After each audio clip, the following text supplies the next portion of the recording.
Hello everyone, जय हिंद, वंदे मातरम। कैसे हैं आप लोग? फ्रेंड्स, आज हमारा करंट अफेयर का ये 6 पार्ट होगा। 5 पार्ट आ चुके हैं इससे पहले, आप उनको देखिए और एग्जाम के पॉइंट ऑफ व्यू से जितने भी इंपॉर्टेंट टॉपिक्स हो सकते हैं वो सब हमने कवर किए हैं। ये 6ठा पार्ट है, इसमें हम लोग इंपॉर्टेंट करंट अफेयर्स देखेंगे। चलिए शुरू करते हैं इस वीडियो को, और ध्यान से इस वीडियो को देखिएगा और जो जो क्वेश्चन मैं आपसे पूछूंगा उसे कमेंट बॉक्स में आपको आंसर करना है। इस वीडियो को ज़्यादा से ज़्यादा लोगों तक शेयर करना है, ठीक है। और ये करंट अफेयर आपकी पूरी 2022 और 23 तक भी काम आएगी, क्योंकि जितने भी एग्जाम्स होंगे अभी आगे उनमें भी काम आएगी, क्योंकि इसमें हमने जनवरी से लेकर अक्टूबर तक का हिस्सा कवर किया है। अक्टूबर में लगभग 6 अक्टूबर तक का हिस्सा इसमें कवर होगा, ठीक है। चलिए इस वीडियो को शुरू करते हैं। देखिए, आज का जो हमारे पास सबसे पहला क्वेश्चन है वो है जयंती पटनायक। इनके बारे में है, किनके बारे में? जयंती पटनायक के बारे में। तो कुछ बातें हमको इनके बारे में याद रखनी है। देखिए, जयंती पटनायक अभी हाल फिलहाल में चर्चा में रही हैं। तो जयंती पटनायक की मृत्यु हुई है, ठीक है। जयंती पटनायक का निधन हुआ है, ये कौन थी आपसे पूछा जा सकता है। तो ध्यान रखिएगा, जयंती पटनायक राष्ट्रीय महिला आयोग की प्रथम अध्यक्षा थी। तो आपसे अगर पूछा जाए राष्ट्रीय महिला आयोग की प्रथम अध्यक्ष कौन थी, तो आप कहेंगे जयंती पटनायक, ठीक है। इसलिए ध्यान रखिएगा, इंपॉर्टेंट है क्योंकि अभी इनका निधन हुआ है जल्दी में, इसलिए इंपॉर्टेंट है जयंती पटनायक। इसे आपको ध्यान रखना है, राष्ट्रीय महिला आयोग। एक बात और ध्यान रखिएगा, अगर आपसे राष्ट्रीय महिला आयोग के बारे में क्वेश्चन आए कि राष्ट्रीय महिला आयोग किस प्रकार की संस्था है, तो आपको ध्यान रखना है ये एक सांविधिक संस्था है। सांविधिक संस्था, ध्यान रखिए, ऐसी संस्थाएं जो संसद के कानून के द्वारा बनाई जाती हैं उनको सांविधिक संस्था कहते हैं, ठीक है। और ऐसी संस्थाएं जो अपनी शक्ति सीधे संविधान से प्राप्त करती हैं उनको संवैधानिक संस्था कहते हैं। और ऐसी संस्थाएं जो ना तो संविधान से अपनी शक्ति प्राप्त करती हैं, ना ही संसद के कानून के द्वारा बनाई जाती हैं, उनको गैर संवैधानिक संस्थाएं कहते हैं। और गैर संवैधानिक संस्था का सबसे बेहतरीन उदाहरण नीति आयोग है। कौन सा? नीति आयोग। तो राष्ट्रीय महिला आयोग सांविधिक संस्था है, ठीक है। चलिए, कमेंट बॉक्स में आप लोगों को बताना है कि वर्तमान में राष्ट्रीय महिला आयोग की अध्यक्ष कौन है, ठीक। वर्तमान में राष्ट्रीय महिला आयोग की अध्यक्ष कौन है। चलिए अगला क्वेश्चन है, शिंजो आबे चर्चा में है। शिंजो आबे की अभी हाल ही में जापान में गोली मारकर हत्या कर दी गई, तो उनके बारे में हम कुछ इंपॉर्टेंट बातें देखेंगे। देखिए, पहली बात, शिंजो आबे को गोली जिस शहर में मारी गई है उस शहर का नाम आपसे हो सकता है पूछा जा सकता है, या फिर शहर का नाम देके पूछा जा सकता है ये कौन से देश में है। वो आपको अगर सुना हुआ नहीं है फिर आप नहीं बता पाएंगे। तो ध्यान रखिएगा, शहर का नाम है नारा सिटी, शहर का नाम है नारा। और यहाँ पर ही वो भाषण दे रहे थे अपना, और उसी समय पीछे से एक व्यक्ति ने उनको 2 गोली मारकर हत्या कर दी। तो इसको आपको ध्यान रखना है। ये देखिए, उसी समय का ये चित्र है जिस समय वो भाषण दे रहे थे। यहाँ पर हमने इस चित्र को बना रखा है, आप देख सकते हो, ठीक है। ये शिंजो आबे हैं, इस चित्र में आपको दिखाई दे रहे होंगे शिंजो आबे, ये शिंजो आबे हैं, ठीक है। शिंजो आबे यहीं पे इसी स्टेशन पे भाषण दे रहे थे और पीछे से एक व्यक्ति ने उनकी गोली मारकर हत्या कर दी, ठीक। उसी समय का ये सीन है, नारा सिटी में खड़े हुए हैं शिंजो आबे, ठीक। अब शिंजो आबे के बारे में कुछ इंपॉर्टेंट बातें, जैसे 2022 का नेताजी अवार्ड दिया गया शिंजो आबे को, और 2021 में शिंजो आबे को पद्म विभूषण दिया गया था, ठीक है। भारत का दूसरा सर्वोच्च पुरस्कार माना जाता है पद्म विभूषण। सर्वोच्च पुरस्कार कौन सा है भारत का? भारत रत्न, ठीक। उसके बाद पद्म विभूषण, उसके बाद पद्म भूषण, और उसके बाद पद्म श्री, ठीक है। तो आपसे अगर पूछा जाए पद्म विभूषण कौन से नंबर का अवार्ड है भारत का, तो आप कहेंगे ये दूसरा सर्वोच्च पुरस्कार है। पद्म भूषण तीसरा सर्वोच्च है, पद्म श्री चौथा सर्वोच्च पुरस्कार है, ठीक है। पद्म पुरस्कारों में 3 आते हैं और सर्वोच्च कौन है? भारत रत्न, ठीक। तो 2021 का इनको पद्म विभूषण दिया गया, 2022 का नेताजी अवार्ड दिया गया, ठीक है। नेताजी अवार्ड सुभाष चंद्र बोस के नाम पे है, लेकिन इसका नाम नेताजी अवार्ड है, ये ध्यान रखना है आपको। ये हमें शिंजो आबे के बारे में जानकारी हो गई। शिंजो आबे के बारे में एक चीज़ और, शिंजो आबे को क्वाड की स्थापना का श्रेय जाता है। ध्यान रखिएगा, क्वाड में कितने देश हैं अभी वर्तमान में? 4। कौन कौन से? अमेरिका, इंडिया, जापान और इसके अलावा ऑस्ट्रेलिया, 4, ठीक है।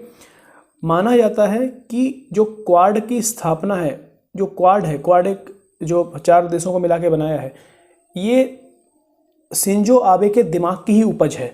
इसके बारे में सबसे पहले जो विचार दिया था वो किसने दिया था? शिंजो आबे ने दिया था, ये आपको ध्यान रखना है, ठीक है। तो क्वाड से भी इनका संबंध है, आप ध्यान रखें। क्वाड में कितने देश हैं वो भी याद रखिएगा, कौन कौन से बताइए? USA,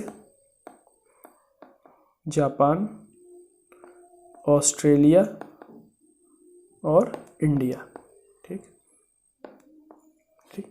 चलिए अगला क्वेश्चन, क्वीन एलिजाबेथ द्वितीय अवार्ड किसे प्रदान किया गया है? ध्यान रखिए, अभी क्वीन एलिजाबेथ द्वितीय की मृत्यु हुई है और उनकी मृत्यु के बाद जो इंग्लैंड के नए राजा बने हैं, ब्रिटेन के नए राजा बने हैं, उनका नाम है चार्ल्स तृतीय।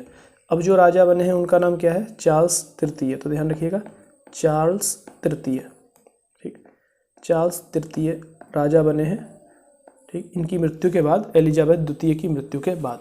तो ध्यान आपको रखना है कि क्वीन एलिजाबेथ सेकेंड अवार्ड किसे दिया गया? Suella Braverman. किसको? सुएला ब्रेवरमैन को ये अवार्ड दिया गया है। अगला है नैनो यूरिया प्लांट, ठीक है, nano urea plant. Nano urea plant पहला कहाँ खोला गया? तो आपको ध्यान रखना है कलोल। कलोल कहाँ है? गुजरात में। दूसरा कहाँ खोला जा रहा है? अब ये क्वेश्चन इंपॉर्टेंट है, ठीक है। कलोल खोला गया, कलोल के बाद दूसरा नैनो यूरिया प्लांट कहाँ खोला गया है? फूलपुर। और फूलपुर कहाँ है? उत्तर प्रदेश। उत्तर प्रदेश के प्रयागराज जिले में पड़ता है फूलपुर, ठीक है। अगला है ऑपरेशन मेघ चक्र। कौन सा ऑपरेशन है अगला? मेघ चक्र, ठीक। इसके बारे में क्या याद रखना है? देखिए, ऑपरेशन मेघ चक्र की अगर बात होगी तो किससे संबंधित है ये पूछा जाएगा। तो ध्यान रखिए, ऑपरेशन मेघ चक्र सीबीआई द्वारा संचालित किया जा रहा है। सबसे पहले ऑपरेशन मेघ चक्र का संचालन कौन कर रहा है? तो सीबीआई। कौन? सीबीआई, ठीक है। दूसरा, इसमें क्या किया जाएगा? बाल यौन शोषण की सामग्री के प्रसार को रोका जाएगा।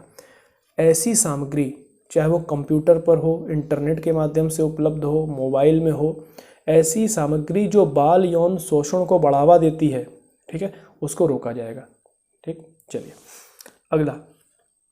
अगला है राइनो स्मारक, ठीक। राइनो का मतलब होता है गेंडा। राइनो स्मारक का निर्माण कहाँ किया जा रहा है? आपको अच्छे से पता है, राइनो के लिए असम बहुत प्रसिद्ध है। तो राइनो स्मारक भी कहाँ बनाया जा रहा है? असम में बनाया जा रहा है। राइनो स्मारक कहाँ बन रहा है? असम में। और विश्व गेंडा दिवस या वर्ल्ड राइनो डे 22 सितंबर को मनाया जाता है। कब मनाया जाता है? 22 सितंबर को। अगला है जॉर्जिया मेलोनी। देखिए, ये बहुत अच्छा क्वेश्चन है और मोस्ट इंपॉर्टेंट, मैंने इसमें पहले से ही लगा रखा है क्वेश्चन बनाते टाइम पे। जॉर्जिया मेलोनी के बारे में आपसे पूछा जा सकता है। क्वेश्चन कैसे भी पूछा जाएगा, आपको आंसर ध्यान रखना है। ये इटली की पहली महिला प्रधानमंत्री हैं। इटली में अभी तक कोई महिला प्रधानमंत्री नहीं बनी थी, तो इटली की पहली महिला प्रधानमंत्री कौन बनी है? Giorgia Meloni. आपसे पूछा जा सकता है इटली की प्रधानमंत्री का नाम या इटली की पहली महिला प्रधानमंत्री का नाम, इस तरह से। जॉर्जिया मेलोनी, क्या नाम है? Giorgia Meloni. इसके बाद देखिए, 2 तूफान हम देख लेते हैं। एक तूफान है, इसका नाम है नोरू। क्या नाम है? नोरू। टाइफून है, ठीक है। तूफान के कई प्रकार होते हैं, ठीक है। कहीं उसको जैसे चक्रवात होता है, कहीं पर साइक्लोन कहते हैं, कहीं उसको हरिकेन कहते हैं, कहीं पर टाइफून कहते हैं। तो टाइफून नोरू आया है फिलीपींस में। कहाँ आया है? फिलीपींस में। और एक हरिकेन आया है जिसका नाम है नानमाडोल। क्या नाम है? नानमाडोल। ये आया है जापान में, ठीक है। तो नोरू नाम का तूफान कहाँ आया? फिलीपींस में। नानमाडोल कहाँ आया? जापान में, ठीक है। नानमाडोल कहाँ आया? जापान में, ठीक है। नानमाडोल जापान में आया है और नोरू फिलीपींस में आया है। नानमाडोल और नोरू फिलीपींस में, नानमाडोल जापान में। अगला आपसे पूछा जा सकता है जलदूत ऐप, ये किससे संबंधित है या इसे किस मंत्रालय के द्वारा लॉन्च किया गया? जलदूत ऐप का नाम याद रखिएगा, जलदूत, ठीक। तो जलदूत से कहीं आप लोग जहाजरानी मंत्रालय में मत चले जाना, जो जहाज वगैरह से संबंधित है, ठीक है। जलदूत में क्या होगा? ध्यान से सुनिए। पहला, ग्रामीण विकास मंत्रालय, एक। दूसरा, पंचायती राज मंत्रालय, 2। ग्रामीण विकास और पंचायती राज मंत्रालय ने संयुक्त रूप से जलदूत ऐप को लॉन्च किया है, ठीक। अब यहाँ पर देखिए, एक क्वेश्चन आपके लिए है, पंचायती राज दिवस, पंचायती राज दिवस कब मनाया जाता है? ठीक, ये इंपॉर्टेंट सवाल है, तो ध्यान रखिएगा। पंचायती राज दिवस मनाया जाता है 24 अप्रैल को। कब मनाया जाता है? 24 अप्रैल को, ठीक है। 24 अप्रैल, क्योंकि 24 अप्रैल 1993 को ही 73वां संविधान संशोधन अधिनियम लागू किया गया था, इसीलिए, ठीक है। 24 अप्रैल को, ध्यान रखिएगा। अगला है रोश हसनाह त्योहार किस धर्म के लोगों के द्वारा मनाया जाता है? तो ये आंसर होगा यहूदी धर्म के लोगों के द्वारा रोश हसनाह नाम का त्यौहार मनाया जाता है। रोश हसनाह त्यौहार किसके द्वारा मनाया जाता है? यहूदियों के द्वारा। अगला है, हाल ही में लता मंगेशकर चौक का उद्घाटन कहाँ किया गया? तो अयोध्या में। अयोध्या में लता मंगेशकर जी के नाम पे चौक बनाई गई है। आपको अच्छे से मालूम है लता मंगेशकर जी पे अभी पिछले कई एग्जामों में सवाल पूछे गए, क्योंकि इनका हाल ही में निधन हुआ इसीलिए। और इन पर खास तौर से एक सवाल पूछा जाता है कि लता मंगेशकर जी को भारत रत्न कब मिला है। ठीक है, तो ये आप भी फिर से याद कर लो, लता मंगेशकर को भारत रत्न मिला है सन 2001 में। कब मिला है? सन 2001 में। इस चीज़ को आपको ध्यान रखना है। ठीक, चलिए अगला क्वेश्चन है, जनजातियों का विश्वकोश जारी करने वाला पहला राज्य कौन सा है? ध्यान रखिएगा, जनजातियों का विश्वकोश जारी करने वाला पहला राज्य बन गया है उड़ीसा। ठीक है, उड़ीसा में जनजातियां बहुत अधिक संख्या में हैं और उड़ीसा में जनजातियों का विश्वकोश जारी किया गया है। ठीक है, उनके बारे में सारी जानकारी, इसका मतलब ये है, विश्वकोश का मतलब जनजातियों के बारे में सारी जानकारी, जो उड़ीसा में जनजातियां हैं उनके बारे में सारी जानकारी एक जगह लिखकर इकट्ठी कर दी गई है, उसी को कह रहे हैं जनजातियों का विश्वकोश। कहाँ? तो ध्यान रखना है आपको, उड़ीसा में। ठीक, उड़ीसा इंपॉर्टेंट रखिए, क्योंकि उड़ीसा इंपॉर्टेंट है। अभी हमारी जो राष्ट्रपति बनी है वो भी कहाँ से आती हैं? उड़ीसा से। कौन सी जनजाति से आती हैं? संथाल जनजाति से। ठीक है, अगला है उत्तर प्रदेश का चौथा टाइगर रिजर्व। इस पर लगाइए मोस्ट इंपॉर्टेंट। देखिए, जब यूपी के मैंने आपको पढ़ाई थी तो मैंने वहाँ आपको बताया था कि उत्तर प्रदेश में 3 टाइगर रिजर्व है। कितने? 3 पढ़ाए थे, लेकिन अब हाल ही में कौन सा? चौथा और जोड़ा गया है। तो अब यूपी के में भी सुधार कर लीजिएगा आप लोग। कितने हो जाएंगे? 4। अब उत्तर प्रदेश में आपसे पूछे कितने टाइगर रिजर्व हैं? 4। पहला, दूसरा, तीसरा आपको याद है। चौथा देखिए कौन सा है? चौथा टाइगर रिजर्व है रानीपुर टाइगर रिजर्व। कौन सा? रानीपुर टाइगर रिजर्व चित्रकूट में है। ठीक है, रानीपुर वाइल्ड लाइफ सेंचुरी भी हमने पढ़ी थी, जो हमने 13 वाइल्ड लाइफ सेंचुरी पढ़ी थी उनमें रानीपुर भी थी। ठीक है, रानीपुर वाइल्ड लाइफ सेंचुरी कहाँ थी? चित्रकूट में। और इसी वाइल्ड लाइफ सेंचुरी के हिस्से को घोषित किया गया है टाइगर रिजर्व, इसलिए रानीपुर टाइगर रिजर्व चौथा है। इसके अलावा 3 कौन से हैं अगर वो पूछे जाए तो देखिए यहाँ लिख लेते हैं। पहला दुधवा टाइगर रिजर्व, दूसरा Pilibhit tiger reserve, Dudhwa Pilibhit tiger reserve Pilibhit में, दुधवा कहाँ है? लखीमपुर खीरी में। ठीक है, और तीसरा है अमनगढ़ टाइगर रिजर्व, और अमनगढ़ टाइगर रिजर्व कहाँ है? बिजनौर में।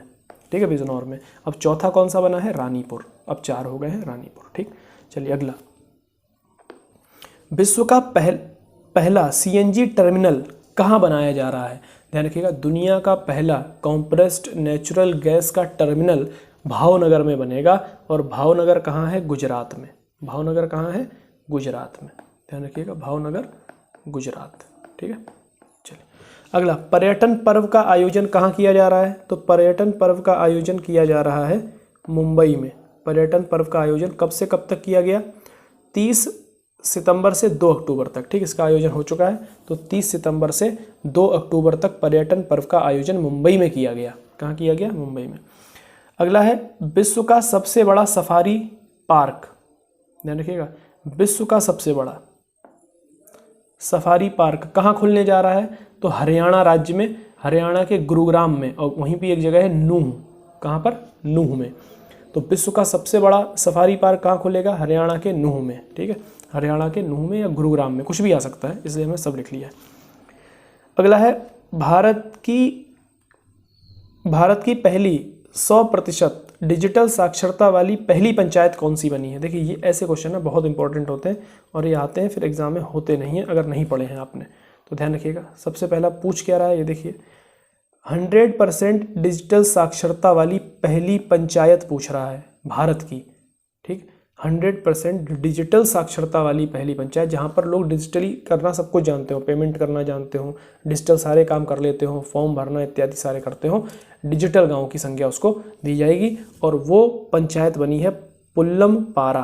कौन सी पंचायत? पुल्लमपारा। और पुल्लमपारा कहाँ है? केरल में। देखिए, ऐसे ध्यान रख सकते हैं, केरल सबसे ज़्यादा शिक्षित राज्य है, सबसे ज़्यादा साक्षरता कहाँ पर है? केरल में। तो डिजिटल साक्षरता भी 100% कहाँ हो गई? केरल में। बस पंचायत अगर पूछेगा तो क्या ध्यान रखना है? पुल्लमपारा। ठीक है, पुल्लमपारा नाम है। अगला देखिए, most important, Vande Bharat train.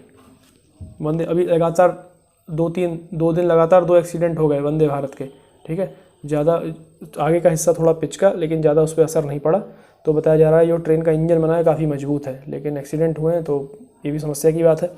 Vande Bharat train, budget जो मैंने आपको पढ़ाया था, बजट आपको अगर ध्यान है तो बजट में हमने क्या पढ़ा था कि 3 वर्षों में, इस बजट में ये कहा गया है कि अगले 3 वर्षों में 400 नई वंदे भारत ट्रेन चलाई जाएंगी। कितनी? 400। देखिए यहाँ पर लिखा हुआ भी है, अगले 3 वर्षों में 400 नई वंदे भारत ट्रेन चलाई जाएंगी। देखिए 400 नई वंदे भारत ट्रेन चलाई जाएंगी। यहाँ पर आप वंदे भारत ट्रेन को देख सकते हैं, ये बनी हुई है वंदे भारत ट्रेन। ठीक है, इस वंदे भारत ट्रेन का जो नाम था ना, वो पहले हुआ करता था T18। क्या नाम था इसका? T18 नाम था। और इस T18 का नाम बदल के हमने क्या कर दिया? वंदे भारत। ठीक, वंदे भारत भारत की सबसे तेज गति से चलने वाली ट्रेन बन चुकी है वंदे भारत। सबसे तेज गति किसकी है? तो वंदे भारत की। अब ध्यान रखिएगा, अब आंसर वंदे भारत होगा। ठीक है, चलिए तो देखिए वर्तमान में कितनी चल रही हैं वंदे भारत? 3। अभी हाल ही में तीसरी शुरू की गई है, गांधीनगर से मुंबई सेंट्रल तक। इससे पहले 2 चल रही थी। पहला सवाल यह है, पहली वंदे भारत ट्रेन कहाँ से कहाँ तक चली? तो आपको ध्यान रखना है, पहली वंदे भारत चली थी दिल्ली से वाराणसी के बीच में। दूसरी वंदे भारत चली दिल्ली से कटरा के बीच में। कटरा, वैष्णो देवी जब जाते हैं तो कटरा पड़ता है जम्मू। ठीक है, और तीसरी जो चलाई जा रही है वो चलाई जा रही है गांधीनगर से मुंबई सेंट्रल तक। गांधीनगर से मुंबई सेंट्रल तक। और इस बार के बजट में हमने कहा है 2022-23 के कि अगले 3 वर्षों में 400 नई वंदे भारत ट्रेन चलाई जाएंगी। ठीक है, बहुत बड़ा अनाउंसमेंट है, लेकिन अगर ऐसा होता है तो बहुत अच्छी बात है। ठीक है, काफ़ी स्पीड बढ़ जाएगी ट्रेनों की और जो हमारा आवागमन है वो काफ़ी तीव्र हो जाएगा। इसके बाद अगला देखते हैं। अगला है संघाई सहयोग संगठन 2022। ठीक है, ये शायद मैं आपको कल बता भी चुका हूँ, लेकिन एक बार हम फिर देख लेते हैं इसको। संघाई सहयोग संगठन, ठीक, SCO, हाँ ये बता चुका हूँ मैं आपको पिछले वीडियो में, लेकिन हम फिर से देखें, क्वेश्चन फिर आ गया। संघाई सहयोग संगठन, इसमें आपसे पूछा जाएगा कि इसका आयोजन कहाँ हुआ। आयोजन हुआ था समरकंद में, और मैंने आपसे पूछा था समरकंद कौन से देश में है, तो आपने ऑप्शन उसमें आंसर दिए हैं कमेंट बॉक्स में, उसमें आपने दिया उज्बेकिस्तान। तो समरकंद कहाँ है? उज्बेकिस्तान में। यानी संघाई सहयोग संगठन की 2022 की जो बैठक है वो कहाँ हुई थी? आप कहेंगे उज्बेकिस्तान में हुई थी। ठीक है, इसमें कितने सदस्य होते हैं संघाई सहयोग संगठन में? 8, लेकिन इसका 9वां सदस्य बना है ईरान। तो अब कितने सदस्य हो गए? 9, ईरान। ठीक है, ईरान इसका 9वां सदस्य बना है। और 2023 में जो SCO की बैठक है वो कहाँ होगी? वो भारत में आयोजित होगी, ये आपको ध्यान रखना है। चलिए अगला है, भारत का पहला स्वच्छ सुजल प्रदेश कौन बना है? भारत का पहला स्वच्छ सुजल प्रदेश किसे घोषित किया गया है? तो आपको ध्यान रखना है, ये कोई राज्य नहीं है, जबकि केंद्र शासित प्रदेश है अंडमान निकोबार द्वीप समूह। ठीक है, कौन सा है? अंडमान निकोबार द्वीप समूह। चलिए अगला है इंदौर। इंदौर के बारे में कुछ बातें ध्यान रखिएगा, क्या क्या खासियत है इंदौर। सबसे पहला, अगर आपसे पूछे भारत का सबसे स्वच्छ शहर, तो आप क्या आंसर लगाएंगे? इंदौर। लता मंगेशकर कहाँ की रहने वाली थी? इंदौर। पूरी तरह डिजिटल एड्रेस वाला पहला शहर कौन सा बन गया है? इंदौर। ध्यान रखिए। 100% डिजिटल साक्षरता वाली पहली पंचायत पुल्लमपारा कहाँ पर है? केरल में। आपसे अगर पूछे पूरी तरह डिजिटल एड्रेस वाला पहला शहर कौन सा बन गया है, तो आप क्या कहेंगे? डिजिटल एड्रेस वाला पहला शहर बना है इंदौर। ठीक, डिजिटल एड्रेस, एड्रेस माने पता होता है, डिजिटल एड्रेस, ठीक है, वाला पहला शहर कौन सा बना है? इंदौर। इसके बाद इजराइल में 3300 साल से छिपी एक गुफा की खोज की गई है। ध्यान रखिएगा, सवाल ऐसे आएगा, निम्नलिखित में से कौन से देश में पिछले 3300 साल से छिपी हुई गुफा को खोजा गया? तो आप कहेंगे इजराइल। कहाँ पर खोजा गया? इजराइल में। इसको याद रखना है। अब देखिए कुछ उत्सव हैं जो आपको याद रखने, कहाँ मनाए जाते हैं, इनसे एग्जाम में खूब क्वेश्चन आते हैं। जैसे एक है पांग लाहा बसोल। कौन सा? पांग लाहा बसोल। देखिए इस तरह लिखा हुआ है, अगर नहीं आपको दिख रहा है, पांग लाहा बसोल उत्सव कहाँ मनाया जाता है? तो आपको ध्यान रखना है, ये सिक्किम में मनाया जाता है। कहाँ मनाया जाता है? सिक्किम में। इसी तरह लोसांग उत्सव है, लोसांग। कौन सा उत्सव है? लोसांग। और लोसांग उत्सव भी कहाँ मनाया जाता है? सिक्किम में। यानी ये दोनों उत्सव कहाँ मनाए जाते हैं? सिक्किम के अंदर। ठीक, ये आपको ध्यान रखना है, दोनों कहाँ? सिक्किम में। ठीक, सिक्किम। अब आप ये बताइए सिक्किम भारत का राज्य कब बना? तो आप ध्यान रखेंगे सिक्किम भारत का राज्य बना 1975 में। कब बना? 1975 में। और दूसरी बात याद रखनी है कि सिक्किम को भारत का राज्य बनाने के लिए 36वां संविधान संशोधन करना पड़ा। ठीक, 36वां संविधान संशोधन, और ये कब किया गया? 1975 में ही किया गया। इससे पहले 35वां संविधान संशोधन करके सिक्किम को सहराज्य बनाया गया 1974 में, और 36वां संशोधन करके सहराज्य का दर्जा हटाया गया और इसको राज्य बनाया गया। ये भी आपको याद रखना है। अगला है लोसर फेस्टिवल। कौन सा? लोसर फेस्टिवल। ये तिब्बती नववर्ष है। तिब्बती नववर्ष को क्या मनाया जाता है? लोसर फेस्टिवल। ये मुख्य रूप से लद्दाख में मनाया जाता है, लेकिन इसके अलावा सिक्किम और अरुणाचल में भी मनाया जाता है। लेकिन जब मैच करने को आता है एग्जाम में तो ध्यान रखना, लोसांग को आप मैच करोगे सिक्किम से और लोसर को मैच करोगे तिब्बत से, ठीक है। हालांकि मनाया तीनों जगह जाता है, अरुणाचल में भी, सिक्किम में भी, तिब्बत में भी और इसके अलावा लद्दाख में भी, ठीक है। और देखिए ये है मोस्ट इम्पॉर्टेंट, क्या, एक मिनट इसको मिटाता हूँ।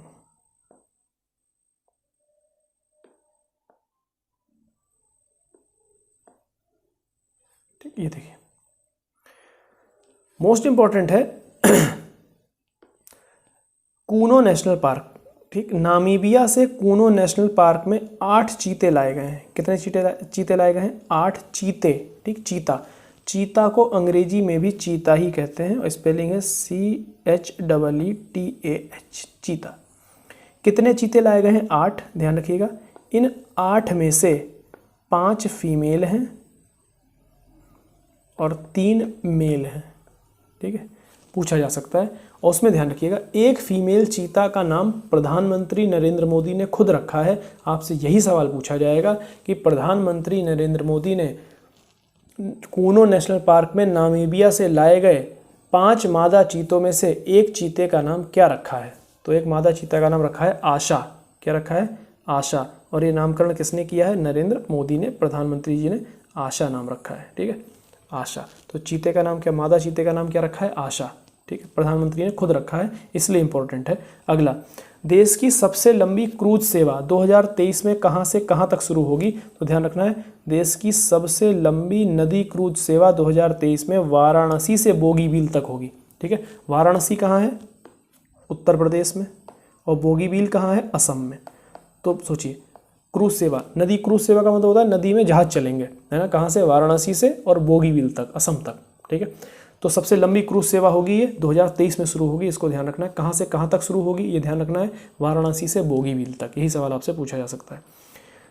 अगला है एल्विस अली हजारिका, ठीक, न्यूज़ में रहे इसलिए आपको ध्यान रखना है कौन है। सबसे पहले एल्विस अली हजारिका कहाँ के रहने वाले हैं? तो आप कहेंगे असम के रहने वाले हैं, और नॉर्थ चैनल को तैर कर पार करने वाले पूर्वोत्तर भारत के पहले तैराक हैं। ध्यान रखिएगा, ठीक, नॉर्थ चैनल को तैर कर पार करने वाले पूर्वोत्तर भारत के पहले तैराक हैं। पूर्वोत्तर भारत का मतलब क्या है समझ गए होंगे, भारत का ये वाला हिस्सा जो है इसको पूर्वोत्तर भारत कहते हैं, ठीक। और ये असम के रहने वाले हैं यहाँ के, ये पूर्वोत्तर भारत है। तो पूर्वोत्तर भारत के पहले तैराक जिन्होंने नॉर्थ चैनल को तैर कर पार किया है उनका नाम क्या है? तो आप कहेंगे एल्विस अली हजारिका। क्या है? एल्विस अली हजारिका। और इन्हीं हजारिका से हम एक हजारिका और पढ़ लेते हैं फिर से, भूपेन हजारिका। भूपेन हजारिका एक असम के सिंगर रहे जाने माने, उनको भारत रत्न प्रदान किया गया था, ठीक है, भारत रत्न दिया गया था भूपेन हजारिका जी को, ठीक है। और इन्हीं भूपेन हजारिका जी के नाम पर एक पुल को भी बनाया गया। एक पुल है ढोला सदिया। ढोला सदिया पुल का नाम बदल के किसके नाम पे रख दिया गया? भूपेन हजारिका सेतु रख दिया गया नाम भूपेन हजारिका के नाम पे, ठीक है। कौन सा पुल? ढोला सदिया, उसका नाम बदल के क्या कर दिया गया? भूपेन हजारिका पुल, ठीक है। चलिए अगला, सत्येंद्र सिंह लोहिया। सत्येंद्र सिंह लोहिया ये भी नॉर्थ चैनल को पार करने वाले एशिया के पहले पैरास्विमर बन गए हैं, ठीक है। पैरास्विमर का मतलब होता है विकलांग, है ना, विकलांग। पैरा का मतलब होता है विकलांग तैराक, ठीक है, जिनका कोई एक अंग खराब हो, ठीक, उन्हें पैरा कहते हैं। जैसे पैरालंपिक आपने सुने होंगे, पैरालंपिक किनके होते हैं? जिनका कोई अंग एक काम ना कर रहा हो, खराब हो, ऐसे लोगों को पैरालंपिक में भेजा जाता है, ओलंपिक में नहीं, ठीक है। दिव्यांग शब्द जिनके लिए आया है उनके लिए बात हो रही है। तो सत्येंद्र सिंह लोहिया दिव्यांग हैं और तैराक हैं, ठीक, और नॉर्थ चैनल को पार करने वाले एशिया के पहले व्यक्ति हैं। तो भारत के तो पहले ही हैं, एशिया के पहले व्यक्ति हैं। कहाँ के रहने वाले हैं? इंपॉर्टेंट है, ये मध्य प्रदेश के हैं, ठीक है। एल्विस अली हजारिका कहाँ के हैं? असम के हैं, और वो पूर्वोत्तर भारत के पहले व्यक्ति हैं जिन्होंने नॉर्थ चैनल को तैर कर पार किया है। और ये पूरे एशिया के पहले व्यक्ति हैं सत्येंद्र सिंह लोहिया, जिन्होंने नॉर्थ चैनल को पार किया है। लेकिन कैसे स्विमर है? पैरा स्विमर है, ठीक है, ये ध्यान रखिएगा। अगला, भारतीय नौसेना के झंडे से सेंट जॉर्ज क्रॉस को हटा दिया गया है। देखिए यहाँ पर मैंने 2 झंडे लिए हैं। कितने झंडे आपको यहाँ पे दिख रहे हैं? 2, ठीक। एक ये है 1 नंबर और एक ये है 2 नंबर, ठीक। ठीक है, यहाँ से हम इनको अलग अलग कर लेते हैं यहाँ से, ठीक। ऊपर का अलग है, इसके ऊपर अलग है ये, और इसके नीचे ये अलग है, ठीक है, अलग। तो पहले जो हमारी जो नेवी का झंडा था वो ये था, जो ऊपर वाला आपको दिख रहा है। इसमें आपको एक क्रॉस का साइन दिख रहा है, ये देखिए, ये क्रॉस दिख रहा है रेड कलर का, इस तरह से देखो, ये क्रॉस, ठीक, ये क्या है, क्रॉस है। और इस क्रॉस के बीच में क्या है, अशोक स्तंभ हमने लगा रखा है। यहाँ पर बाईं साइड में हमारे भारत का झंडा लगा हुआ है, ये है। पहले चिन्ह ऐसा था, हमारा जो झंडा था नौसेना का वो ऐसा था, ठीक है। ये क्रॉस जो है, जो सेंट जॉर्ज क्रॉस, ये अंग्रेजों के टाइम का है, ठीक है, पहले से लगा था। बाद में जब देश आज़ाद हुआ तो यहाँ पर जो हमने तिरंगा ये लगा हुआ है हमारा, इस तिरंगे की जगह पे यूनियन जैक लगा हुआ था पहले, अंग्रेजों का झंडा, वो हटाया, अपना तिरंगा लगाया। सेंट जॉर्ज क्रॉस को वैसा का वैसा ही रखा, ये नहीं हटाया हमने पहले, और अशोक चिन्ह बीच में लगा दिया, ठीक। ये पुराना झंडा हो गया। अब भारत सरकार ने क्या किया है वो आप देखिए, भारत सरकार ने अब इस क्रॉस को हटा दिया है और इस अशोक चिन्ह को यहाँ पर देखिए लगाया है लाके।